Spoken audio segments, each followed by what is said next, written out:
Il y a des inquiétudes autour de ces camps de filtration, des témoignages qui reviennent et qui dénoncent des Ukrainiens qui seraient envoyés de force en Russie pour travailler. D'ailleurs, le gouvernement de Kiev parle de déportation, c'est le terme qui est employé, explique même que certains civils auraient été envoyés, regardez, dans les îles Sakhalines à 6000 km de Moscou, au large donc de la Sibérie, pour travailler dans ces zones économiquement défavorisées en Russie. Alors il n'y a pas de confirmation, mais il y a quand même ce chiffre. Selon le Haut Commissariat aux réfugiés, il y a 600 000 Ukrainiens qui se trouvent en Russie après avoir fui volontairement ou non l'Ukraine après l'invasion russe.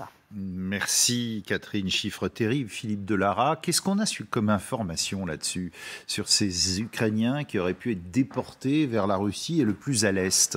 Alors, on n'a que des informations partielles, c'est pour ça qu'il est dit qu'on en parle peu, alors qu'en réalité, on en sait suffisamment pour considérer que c'est un crime de guerre ou un crime contre l'humanité majeur, du même ordre que ce qui se passe que ce qu'on a découvert à Boutcha ou dans d'autres villes dont les Russes se sont retirés. L'espèce de russification en marche forcée, on vous retire vos papiers d'identité et on vous envoie à 6000 km de là.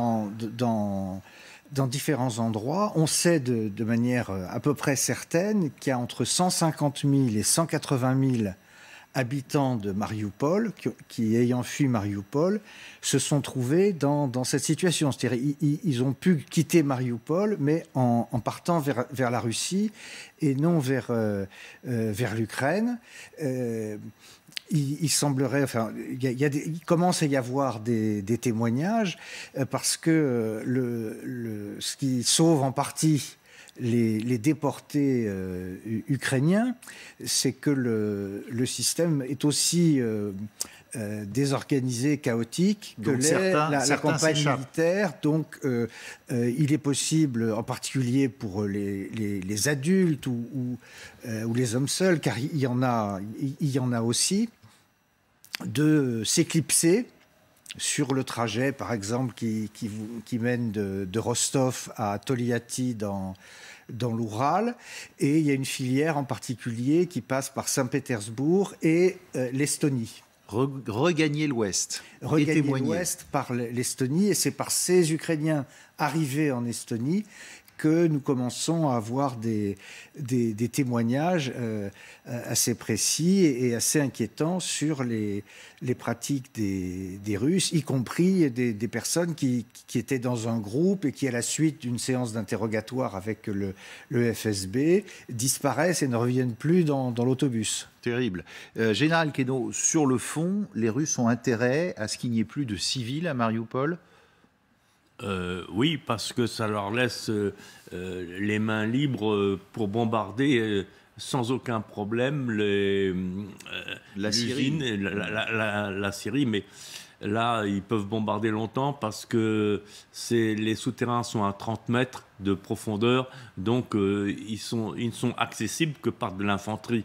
Et là, ça coûte très cher en infanterie d'aller combattre une infanterie dans des souterrains. D'ailleurs, Poutine y a renoncé, puisqu'il a dit qu'ils attendaient qu'ils sortent, mais qu'il n'était pas question d'aller les chercher. Ah oui. Donc c'est quoi? C'est une espèce de souricière? Ils se mettent tout autour et ils attendent? Oui, c'est ça. Je ne sais pas si, au niveau local, Poutine est obéi au doigt à l'œil, je ne crois pas, surtout que dans ceux qui font le siège de la Syrie, il y a les Tchétchènes, qui sont quand même des gens un peu particuliers et difficilement contrôlables. Vladimir Poutine, il y a une dizaine de jours, disait aux troupes russes, il ne faut pas qu'une mouche puisse entrer ou sortir d'Azovstal. Mais en disant en effet qu'il était maintenant partisan d'une stratégie du siège et qu'il renonçait à une attaque. Mais en fait, ce qu'on voit sur le terrain, c'est un bombardement permanent en fait d'Azovstal. Et ce que disent les Ukrainiens, enfin les membres des commandos, notamment du commando du régiment Azov qui est encore à l'intérieur, c'est que une fois le dernier civil évacué de cette centaine de civils qui avaient quitté Azovstal ce week-end, immédiatement les bombardements ont repris sur Azovstal. Donc il y a une pression quand même qui est permanente sur ce dernier, endroit de résistance qui tient toujours tête à Vladimir Poutine. Et les Ukrainiens, eux, ils espèrent quoi? Eh bien que de nouveaux couloirs humanitaires soient mis en place, surtout que ça marche, que ce soit respecté. Écoutez ce qu'en pensait tout à l'heure Tatiana Lomakina, elle est responsable des couloirs humanitaires auprès du président ukrainien Zelensky. Effectivement, l'évacuation des civils en provenance de Mariupol et de la Syrie Azovstal est en cours. Les gens dans ces abris s'abritent depuis plus d'un mois. Ils sont épuisés, ils sont sans eau, ils n'ont pratiquement pas vu de lumière du jour, ni d'air pur, ni eu de conditions d'hygiène approprié, et le président Zelensky assure tout de son côté pour que l'évacuation se passe mieux, et en contact avec le secrétaire général des Nations Unies, Antonio Guterres, et le comité international de la Croix-Rouge. Les bus sont en route et nous les attendons à Zaporijie. Oui, mais vous êtes sûr qu'ils sont en route et qu'il n'y a pas eu certains civils qui ont été évacués de force vers la Russie ?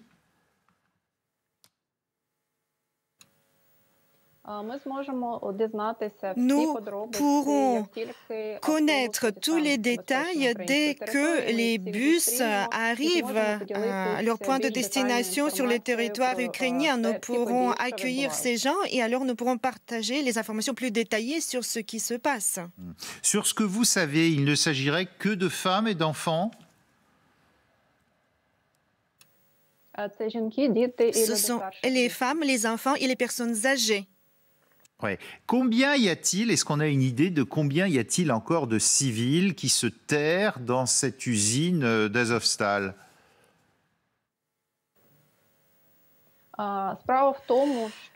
Ce qu'il y a, c'est que les bombardements continuent là-bas et nous avons beaucoup de mal de savoir combien sont restés en vie sous ces décombres. C'est une opération humanitaire très difficile pour les faire sortir des décombres et pouvoir les évacuer. Nous espérons que tous ceux qui s'abritaient là-bas, et selon les estimations préliminaires, il y avait à peu près 1000 personnes là-bas, que nous pourrons petit à petit les aider à sortir. Est-ce que vous êtes optimiste sur l'organisation de nouveaux couloirs humanitaires? Est-ce que les Russes y sont favorables?